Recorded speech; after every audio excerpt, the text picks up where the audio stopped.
for you to ask any questions that you might have about the network, about the conference, about the writing world, and I will answer those questions as best as I can, or make up something that sounds good. Then we will have the next session of classes starting at 2:30, followed by faculty readings. We'll have our reception out here at 6, and the banquet tonight at 7. Before I introduce our panelists, I want to thank our sponsor for this panel. It's the first time sponsor for the network, PEN America. We're very excited to be working with them. We have a representative from PEN, Willie Johnson, here from America. We also have a representative from PEN America in North Carolina full-time, and in fact, also on the network staff. Deanna Kelly Saeed, many of you know, as our membership coordinator, but she is also Deanna, what is your exact title? Chapter representative. Chapter representative for Central North Carolina, is that right? Piedmont region. Piedmont region of North Carolina. If you have not stopped by the PEN America exhibit table out there, I encourage you to do so. Find out more about this wonderful organization and what they do, and how you too can become a member. Today's panel discussion is called Community Journalism, Place-Based Journalism in a Fracturing Age. And I'm sure some of you wondered why we were presenting this panel at the fall conference. Because after all, y'all, for the most part, aren't journalists, you're creative writers. You don't really do journalism. Except that you kind of do, whether you realize it or not. Something that I've spoken about a lot is the responsibility that writers have to their communities, the role that we have to play. To chronicle, to reflect, to contemplate. And if you're going to play that role, you're going to have to practice journalism, chronicling in some form. And you're going to have to consume journalism in some form. And you're going to need to do so ethically and responsibly and thoroughly. One of my favorite quotes was shared with me by a friend of mine who works for the North Carolina Rural Center. He got it from a high schooler in, I want to say Polk County, but don't quote me on that, who said, "You must tell your own story, or someone else will do it for you, and they'll probably get it wrong." If there's nothing else that we try to do at the Writers Network, it's try to help you tell your own story, whatever genre that story might be in. Today we're going to talk about the genre of journalism.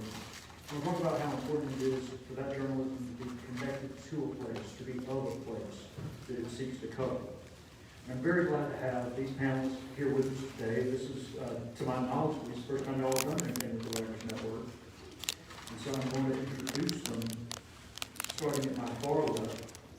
Sierra Hinton is the Executive Director and Publisher of Scalawag, a nonprofit movement journalism organization with a mission to disrupt and shift the narratives to keep power in the hands of the few in pursuit of a more liberated South.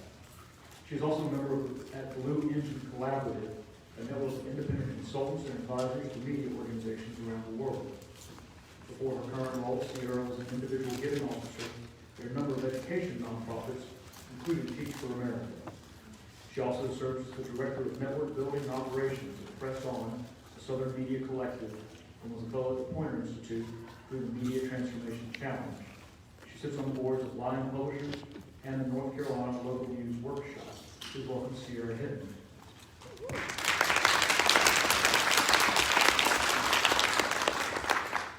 Next to Sierra, Kyle Domain is the founder and editor-in-chief of The Assembly, a statewide digital magazine about North Carolina, launched in February 2021. Prior to The Assembly, he was a speechwriter for higher education and nonprofit leaders, including UNC System President Margaret Spellings and UNC Chapel Hill Chancellor Carol Folk. He is a 2015 graduate of UNC Chapel Hill. Please welcome Kyle Domain.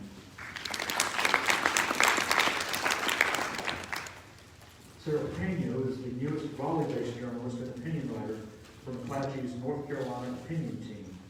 She plans to use her platform to cover social issues and local politics with empathy and passion for progressive ideas. Prior to her hiring at the News Observer, Sarah worked as the digital content manager at Indie Week, an all-weekly newspaper based in the Triangle. There, she focused on Orange County and the UNC system, but occasionally stepped into other beats focused on social justice and state-level politics. Please welcome Sarah Canyon.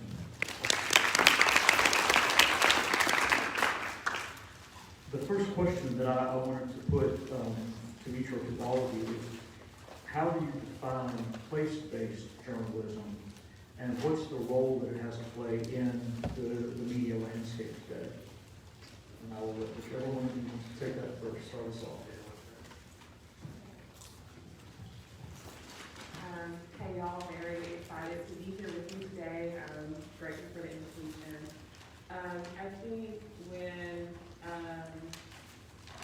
well actually let me back up. So in the introduction of me and my work at Scalawag, I mentioned that we are a movement journalism organization.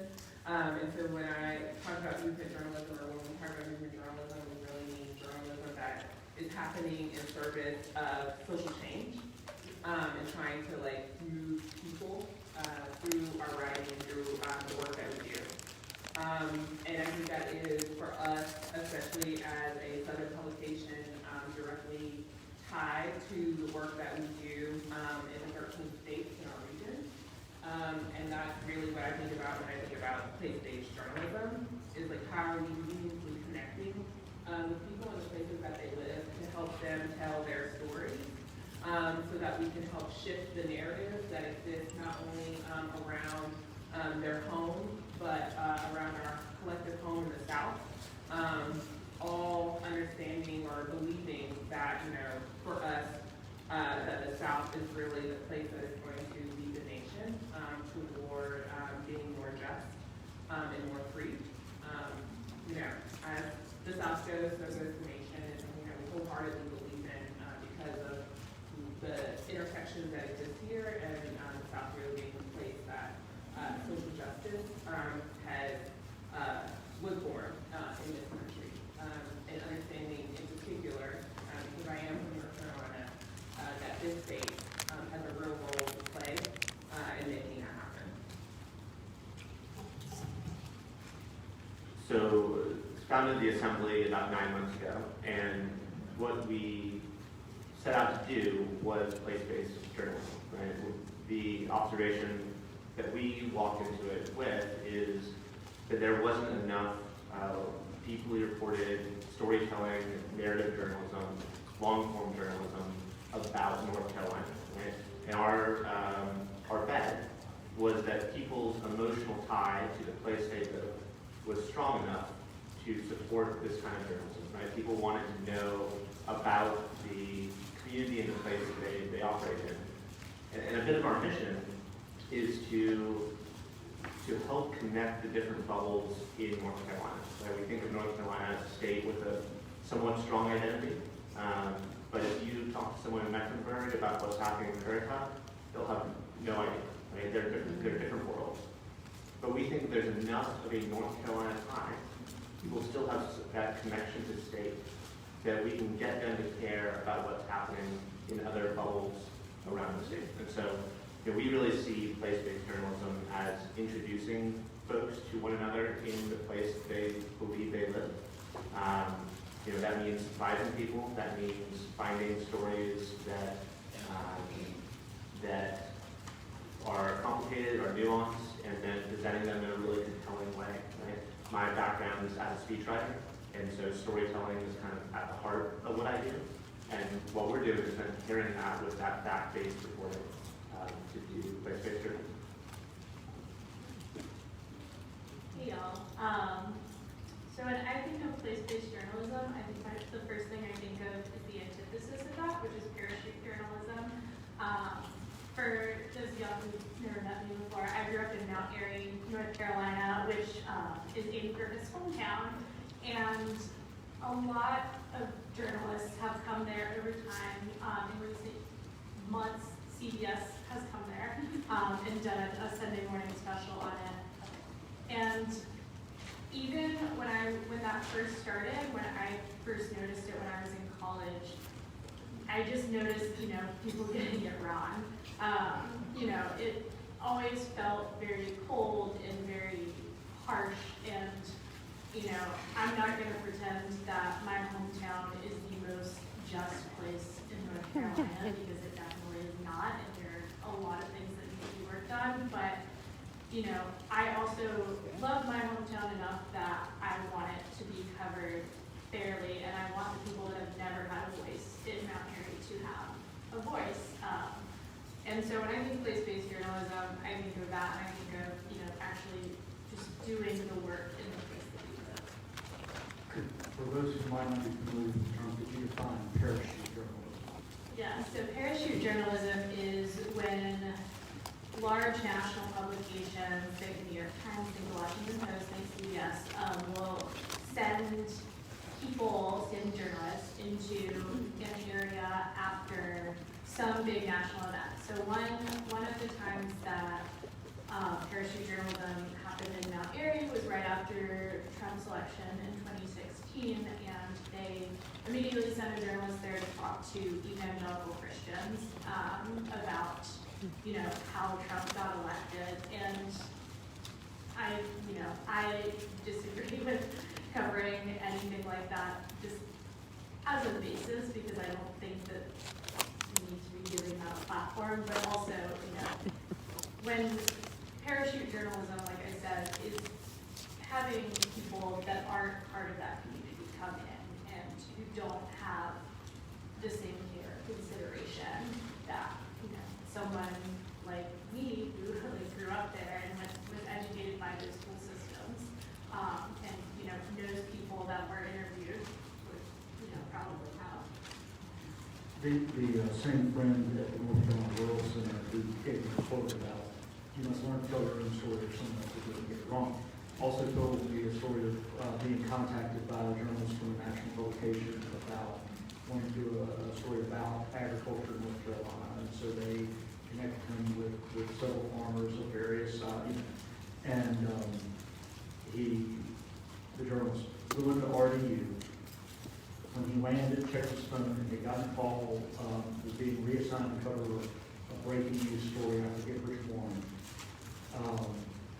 But still did the story on agriculture in North Carolina, just gave some quotes, never actually left RDU, never left the airport, but wrote this story about rural North Carolina as if he didn't even set foot there. So, yes, that's what we're trying to do. Yeah, I think part of that dynamic is about time and resources, right? And so if you're coming in and you've got 2 days to write a story about a complicated topic, it's going to be, you're not going to build those relationships that you need to truly tell the story. We use national journalists from time to time. The Assembly is all freelance, and we've had some great national writers do pieces. Normally they have a connection to North Carolina. They were born here, went to school here. But I think what we try to do with our coverage and our storytelling is give folks enough time to deeply report the story, right? You can tell a story for a community if you are putting in the effort to build those relationships, but you can't do that in 2 days, and you can't do it from RDU to airport. What the subtitle of this panel discussion is Place-Based Journalism in a Fracturing Age. What role do y'all feel place-based journalism has to play as we have so many stories struggling to be told, and so many stories that we need to hear, and so many stories that seem to divide us? Is that a vaguely worded question for you? There's a reason why I don't have y'all's job. All right, so I'll try to rein myself in on this one a little bit, but I think state level and local journalism is the answer to polarization, right? And this is lots of layers in that one, I suppose. But I think when you dig into issues that are in your backyard, you come to it with a lot more empathy, and you're open to a lot more nuance, right? And I think the more that we can do storytelling and journalism and things that people have a baseline knowledge for, they're more open to facts and opinions that might go against their bias, right? If you talk about something that's happening in DC, people are just going to resort to their assumptions, right? So if you talk about something that's happening in Raleigh or Hickory or Wilmington where they're living, you can kind of build on what they already know is true, and then they're more open to, oh well, maybe this is more complicated than we thought. I think I'm a huge believer that the kind of work that the folks on this around me are doing and that the Assembly is doing is how we build back trust in news, right? Because news that is closer to you, I think, is just inherently better. And we've got to care about state level issues just as much as we do national issues, and that's how that's the path forward for me.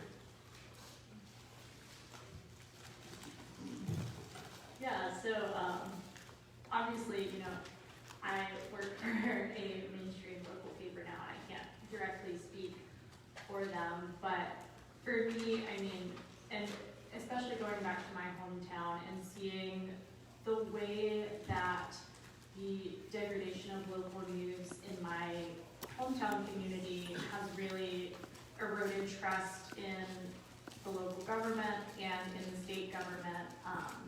I think that's, you know, something that's one of the reasons that I really believe in local news, and that's one of the reasons that when people ask me, because obviously I'm 24, so people will ask me like what I want to do in 5-10 years, and ask if I want to go to one of these national publications, and that's not something I want to do at all, because I don't want to be covering national issues. I think the local issues are the things that haven't been looked at enough, and I think those are the things that, you know, those are what matter to the people who live here, and I think the more attention that local news and local communities, not just local news, because I do think communities have a very big role to play in local journalism. I think the more that they are involved and the more that they know about things, the more, you know, the more likely it is that things will change.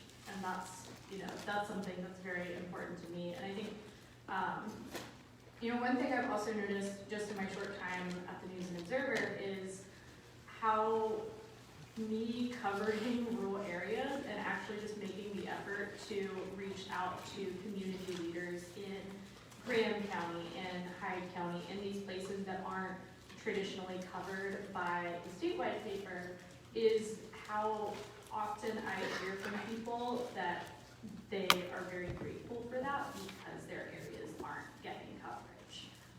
And how just making them feel noticed changes, you know, can hopefully one day change their opinions long term about news and, you know, maybe some of their other opinions overall.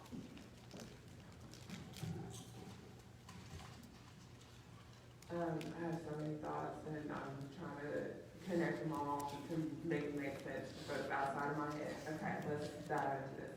So, I think first, just circling back to something Ed said earlier around whether you realize it or not, all of you are journalists. I think that because whether you realize it or not, everybody is a journalist, and everybody's a storyteller, right? Like we all of us every day tell ourselves stories, not just about what is happening in the world around us, but also like what is happening personally with us in any given moment. Right now, we're all creating narratives about what is happening in this room.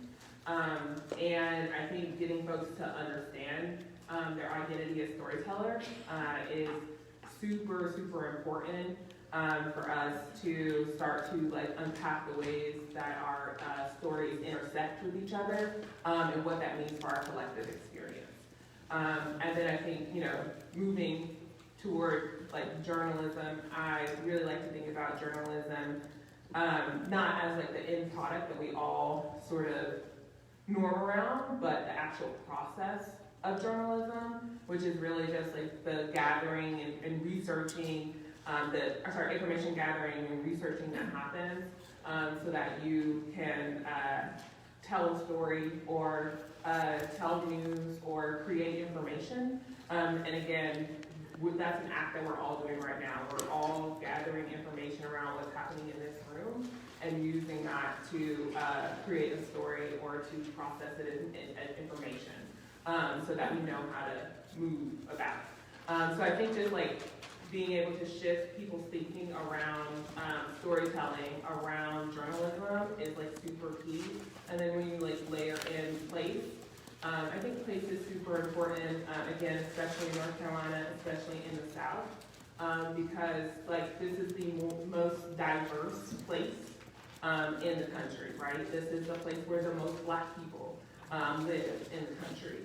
And when we think about the narratives that persist right now in our nation, they are largely tied to, you know, the fact that we do live in a country that is white dominant, right? And that the systems that exist here really do make it difficult for some folks, Black folks, people of color in particular, to have their narratives be heard and have their stories be heard, even though all of us are storytellers and all of us are actually doing the act of journalism constantly. So like, what do we do and how do we start to shift that to make space for more people to be able to do the thing that they're already doing and tell their stories and do the act of journalism. And that's where, like I said, I think place comes in. Like, how can we help more people in the places that they are tell their stories and talk about their experiences? So again, we can do that collective reckoning around, okay, now that I'm hearing your story and it's actually very different from my story and we live in the same place, what does that mean for us? And how can we shift it so that one, we can hear the stories of more people like you, and two, we can create change so that we're not systemically keeping other people from being able to share their narratives and tell their stories. I can add on to that. One thing that I'm actually really excited that Scalawag is doing soon is hosting a journalist conference for helping journalists have incarcerated people tell their own stories, and I think that's something that I'm just like deeply grateful that y'all are doing. I think it's absolutely wonderful. People that are incarcerated are unable to tell their own stories, and I think that's something. I think that's a wonderful example of some local journalism, local place-based journalism that is doing, you know, helping someone else tell their story, and I think that's really important. Just want to shout that out. And I'm going to pause the panel for just a minute and ask, can we talk about that later? The network has a prison writers outreach program. So let's chat about it. Okay, we definitely should, and thank you to our sponsor, PIN, for making that happen.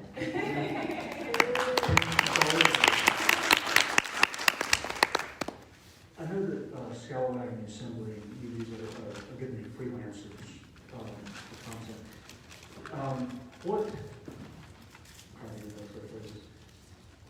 What do you, when someone pitches you an idea or when you are looking for someone to tell a story, what do you look for in a writer? I guess I'll just end it there. What do you look for in a writer?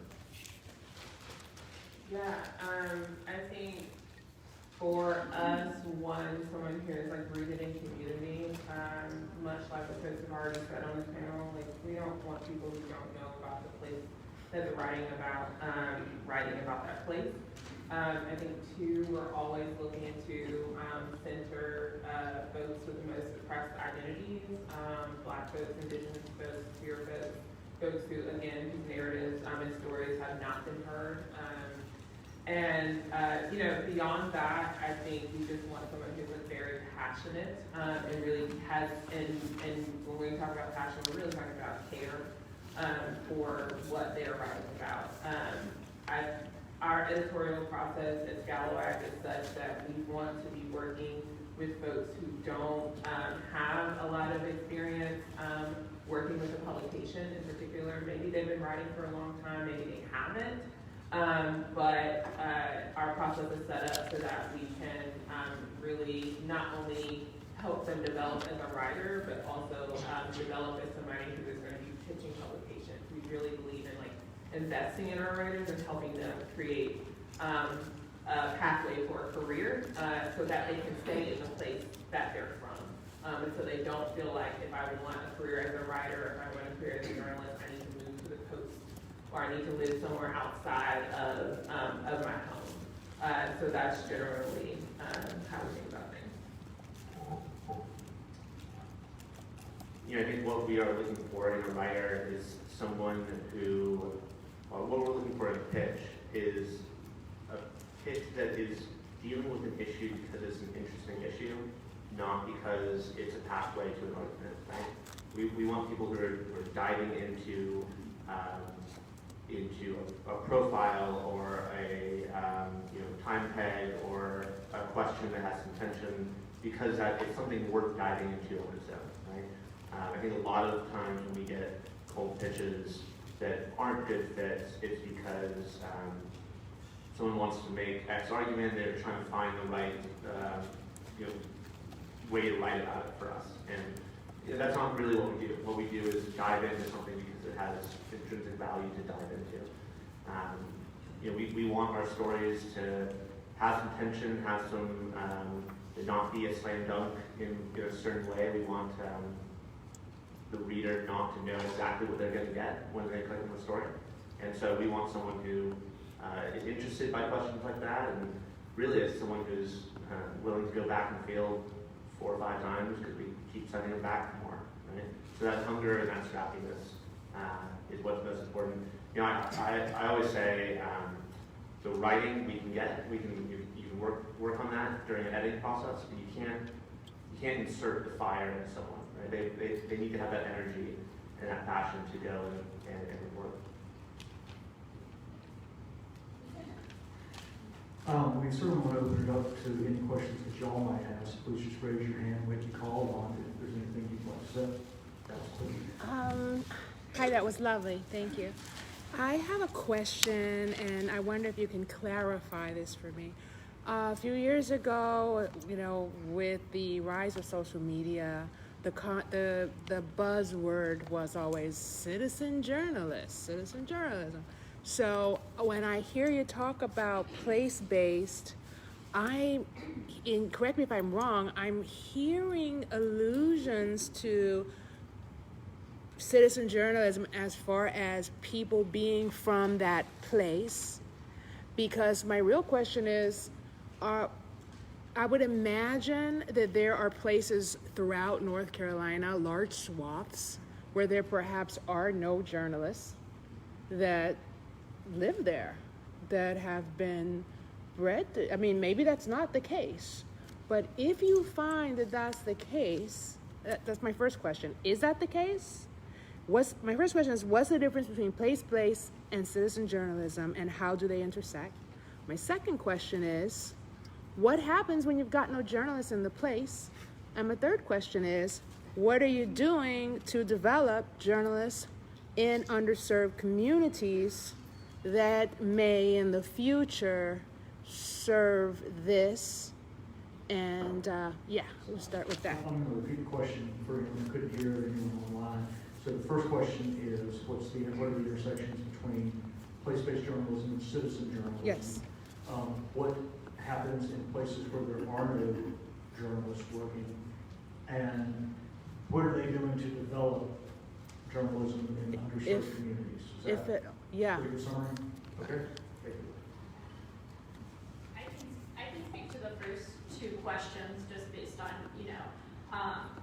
first, I don't know if I necessarily like the term citizen journalist, just because I do think, when you're in journalism school, they tell you to not use the word citizen because there are people that live in North Carolina that aren't citizens. We have undocumented migrants, we have, people that have green cards, there's so many people in North Carolina, and I think citizen also has an air of there's the right citizen, if that makes sense, that can tell the story versus, I think it's really important for everyday people to be able to tell their stories. But I do think the idea behind it is one and the same. And I think what's really interesting about my hometown is there are journalists there. It's not like there aren't people that are storytellers. It's not like there aren't people who are, you know, really invested. I see a lot of, you know, one of a former journalist that lives in my hometown actually does journalism, like unpaid, just completely volunteer, completely of his own free time on Facebook for free. He will literally just write a really long post explaining to you what's going on. And I think that, you know, people find a way to tell their stories whenever they can, but I do think, you know, the unfortunate truth is that with journalism, you always need some legitimacy, and I think like having a more formal publication platform really helps with that. And so I think, you know, it's all about getting ears to people. And I think a lot of times when you don't have journalists, it's not that you don't actually have journalists, it's you don't have that body that is able to be a megaphone for those stories. Yeah, and that's what I think I was trying to get at earlier, of like there's a difference between, is someone a journalist and does someone work for an outlet, right? And you are a journalist whether you work for an outlet or not. Because like I said, we're all journalists because we're all doing journalism all the time. We're all gathering information, creating news, telling stories. So, you know, I think that's the first point, and then just like agreeing with what Sarah just said, like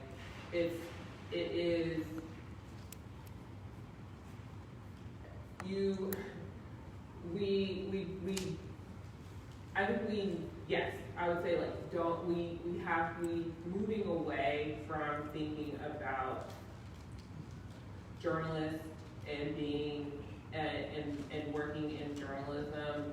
I think it's the professionalization of it, and it's that like that's hard, right? Because when we think about like traditionally what it means to be a journalist means you went to journalism school. I didn't go to journalism school, and I'm a publisher of a whole publication with a rapidly growing platform. So if we really silo people into thinking about journalists and journalism as, again, folks who work for an outlet that is deemed professional, that is deemed legitimate, it's always generally going to be like rooted in the same systems of oppression that have like kept people away from being able to access that same profession. And that is, you know, again, how particular narratives persist and other narratives are not present. So, you know, I think when we think about citizen journalism, when we think about place-based journalism, like, yes, place is important. Citizen journalism, I think really that's just about, the core of that is just about like journalism as the act and understanding that anyone can do the act of journalism. Just one quick thing to add and echo on the journalism school is not necessary. The question I was a Peace Corps defense major at UNC. What the heck is that major? I don't know. But now I'm here, right?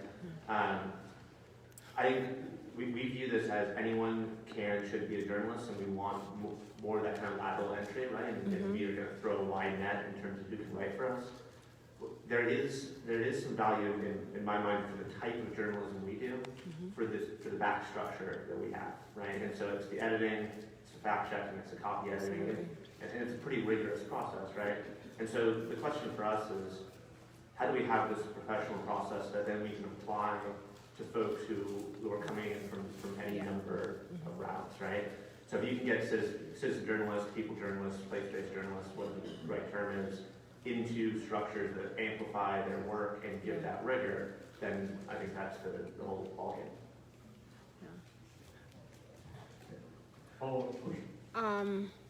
Yeah, I'm also wondering if that is indeed the whole ballgame, because you said earlier that when people send you a pitch, and then I'm thinking, and then this lady said earlier, I'm sorry, I didn't write down your name and it's not right. Sierra, thank you. She was saying getting more people from traditionally underserved or unheard populations or to become journalists in their area. So I'm wondering if that's not always crossing that the person who is the witness, or maybe even has the desire to share it, has a place to go where, I mean, a person might have the story, but they weren't professionally trained as journalists. So what do you do in that case? Well, once everyone in the room signs up at the assembly and our revenues soar, our hiring plans are to hire more folks who are going out and essentially being a head recruiter, right? Wow. Head of talent that's going into places and finding who should be writing about the stories that need to be written about. So outlets need to be more proactive, and I think Scalawag is pretty proactive, and we're putting a business on me. We need to be more proactive about going out and seeking talent and not just waiting for talent to come to us. It takes resources, right? But that's the plan. Thank you. Thank you. Yeah, sorry, and that reminded me of the other part of your question around like the development of the, yes, so that also has to be a part of this, and that's why, that's a part of our editorial process, and it's also just a part of the work that we do in general, just as we're having a training for other journalists around how mostly other outlets trying to grow the number of folks on the inside who are getting published. We're also having trainings and giving support and bringing people in who have not, and seeking these folks out, who have not, been through a journalism school, don't have a traditional path into journalism, and we mostly were actively seeking like people of color and queer folks who we know have stories to tell, and we know that we can. Journalism is not rocket science. Like we can teach them the act, we can teach them how to do it, we can teach them the process, and as we said, we have the rigorous structure in place to support them in producing that work. Also, as a writer, since I'm obviously the only one here that's not running a whole publication, as a writer, I have people come to me with stories that they're like, I don't think I can tell my own story, and first of all, I don't think that's true. I think everyone can tell their own story, but I often see my job as being a megaphone for other people. I don't see, when I'm writing, and it's, it's a little different now because I'm an opinion writer, so obviously my opinion is in it. But, when I'm writing, I don't think about how I feel about this. I think about the way that this is making the people who are dealing with it feel. And also, I think as a writer and as someone that works in journalism, I don't think I am absolved from, doing the work to get more diverse communities within journalism. I'm always open to talking to journalism students or just any college-age kid who wants to talk to me about journalism, because I think that's, I want to get more youth to have this direct pathway, and I, am always trying to make sure that, I can help people where I can, because I know, especially where I am, I have this place of privilege, and I can get people to listen to me, and so I think that's something that, even though I'm not a publisher or anything, I do think that, other journalists and other writers can't absolve themselves from, just be like, oh, it's not my problem, they teach other people how to write, because that's, not sharing your passion completely. We're out on 30, but we're going to keep going. If anyone else has questions, right here and there. I'm really delighted to see the direction that journalism is taking, telling individual stories.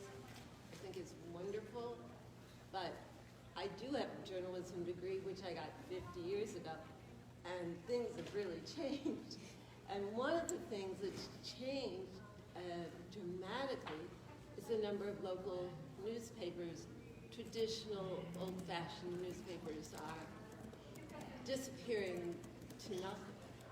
Now, my big concern about that is that there is no longer, unless I hope you can tell me differently, no longer a structure where all the small towns have beats that cover local news, that hold our local officials and politicians accountable. And that's my big concern with journalism today. Oh my gosh, number 2. Okay, so, well, and I'll step us back even more. I think a question that I ask myself all the time is like, what role? So the 2 things that like, journalism is, I'm always going to put quotes around that. Journalism is meant to do is the things that you just named, right? So like, and to support people in being civically engaged. But like what, as tenants protection of democracy. But like what happens in a world where people no longer feel like they matter? And in a world where people are actively they're not engaging with democracy, they're not civically engaged. That is what I think really has led to the decline of local news. It's like you don't need local news and information if you're not civically engaged in your community. And so that's why I feel like the role that journalism needs, the shift that Big J journalism needs to make now is to go a step further and say, how do we actually get people civically engaged in it? How do we get them actively participating in democracy and not even participating, not reacting to, which is a lot of what is happening right now. But unfortunately, the way that Big J journalism has existed up until this point is we just tell the stories. We give people information and then they decide what to do with it. But people aren't making decisions anymore because they don't think their decisions matter. So how do we actually get them to decide again and to engage again? So our work has to go a lot further than it ever has before. And that's hard in an industry that upholds objectivity as a tenet, because objectivity keeps you from going a step further because you don't want to get into the decision-making part for people. But if we don't do it, or if we don't partner with people who are a part of getting people civically engaged, then it's not going to happen, and our democracy will continue to crumble, and local news will continue to decline. While you pass the microphone to Sarah, I'm going to jump in and say I just, a couple of months ago, I studied and found that communities that lose their local newspapers experience, I forget the numbers, but it was a significant drop in the turnout, in community, all sorts of metrics of community engagement. That goes away when people no longer know what's going on in their community, told by someone in that community. Yeah, I think one of the worst things that can happen to just democracy in general is when people stop caring. I think that's something we've learned throughout, I don't even want to say like the last 5 years, because I think that's something that we've been learning for decades now and since this country was founded. And I think one of the things that I really loved about being an opinion journalist now is that I get to actually suggest things, and I get to actually press people and be like, for example, with in the North Carolina Department of Public Safety, they've started a new initiative where letters sent to incarcerated people in North Carolina are not being sent directly, they're being sent to a third party, copied, and then sent to the corrections facilities. Yeah, so people aren't getting the photographs that their loved ones are sending them. They're not getting children's drawings. They're not seeing, and I've actually seen some of the photocopies, and they're just like not good. And they're expensive. And that's something that when I saw that, and that's something that actually, Scala and I jumped on first, and then I was able to be like, with my physician, be like, hey, Roy Cooper, can we do something about this? Department of Public Safety, can we do something about this? Can we reverse this decision because it's not good? And I really love having the power to say that, because I don't know, I have a lot of opinions, and it's nice to be able to actually present those. And I think another thing that a lot of us can do, journalists, and I know there's this whole idea of objectivity, but I think literally just sharing, if someone has had something horrible happen and you're covering their tragedy, being able to share GoFundMe links, being able to share, ways to financially support, or having these solutions in place for people, I think is so important. And that's something that, I always really try to make a cognizant effort of when I am a print journalist, but like a lot of what I do is online too. So whenever things like that happen, making sure that I can, actively put, people's cash apps, put people's GoFundMe's in is something that's really important to me so that actual things can happen to change what we're dealing with. It's funny that you mentioned the NCDPS new policy because the network's prison writers outreach program is on pause right now because of that policy, which is a whole another mess. But some of you will volunteer with that, so you're aware of it. Just one quick other angle to the demise of local beat journalism. The Assembly does big swing explanatory journalism and long-form journalism.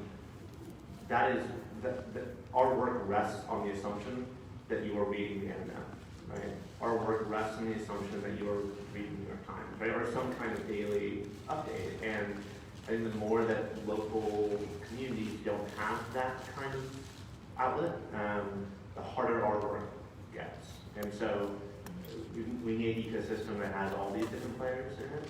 And I don't have a solution, right? But it's very interconnected.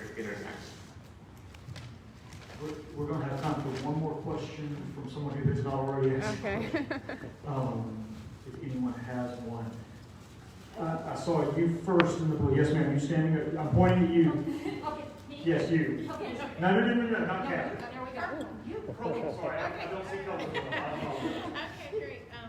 Well, I recently went to a training, I work in the nonprofit sector, on hope-based communications, and they were making the point that many nonprofits want to say how terrible things are, so they get people to do something, but it actually makes people feel kind of hopeless and drives them towards extremist positions because they feel like their world is crumbling. So I'm just wondering, how do you think about these kind of things when you're trying to present something that's terrible, but you also want to show that maybe there's a better way things can be and move people towards hope?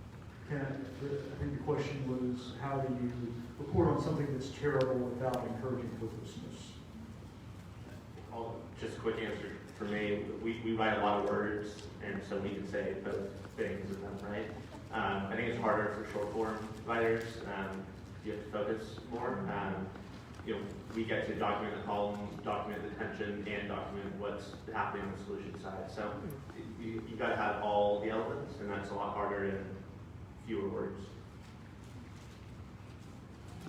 I would say, a key word that Cal just said is solutions. There's like a whole, speaking of citizen journalism and all the different types of journalism, which is just like, whatever, it's fine. Solutions journalism is a type of journalism that a lot of folks are actively practicing now, which is amazing because it, does what Kyle was just talking about, where it's like, we're not just gonna tell you the problem and then say like, peace. We're gonna also talk about potential solutions that we're seeing in the way that people are coming together in communities, speaking about PlaceBased, to figure out solutions to those problems. And then, the type of journalism that we practice at Scalawag, movement journalism, takes that a step further to say, okay, now that we know the problem, now that we know solutions, let's also talk about solutions in other places, and then let's all get together and mobilize to create transformational change. And so, I think that's really the key there. It's just we can't just leave people in their problems, and that goes back to just giving people information and sort of walking away. Can't keep doing that. We gotta help folks move to that next phase so that things actually shift.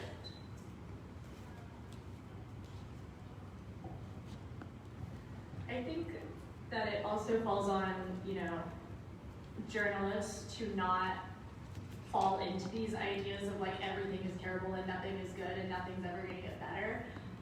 One thing that I always think about, because I do end up writing about a lot of really disappointing things. I'm constantly writing about how the General Assembly is disappointing, or how, Republicans and Democrats are disappointing. And I always have to remind myself to have hope and to make sure that that hope comes through when I'm writing, because I think if we as journalists or we as writers just stop caring and just want to talk about the awful all the time, then we're all just gonna fall into this pit of despair, and we can't stop caring, we can't lose hope on things, because that's how systems of power that have been in place for so long stay in place. I have a feeling we can keep this conversation going for a very, very long time. But we do have classes that you're going to get to before long. We do have a little bit of time for the middle town hall meeting. And I'm sure I'm going to be kicking myself later for all of the productive directions that we could have gone in and didn't. But this has been fascinating. Thank you all so much. Please give our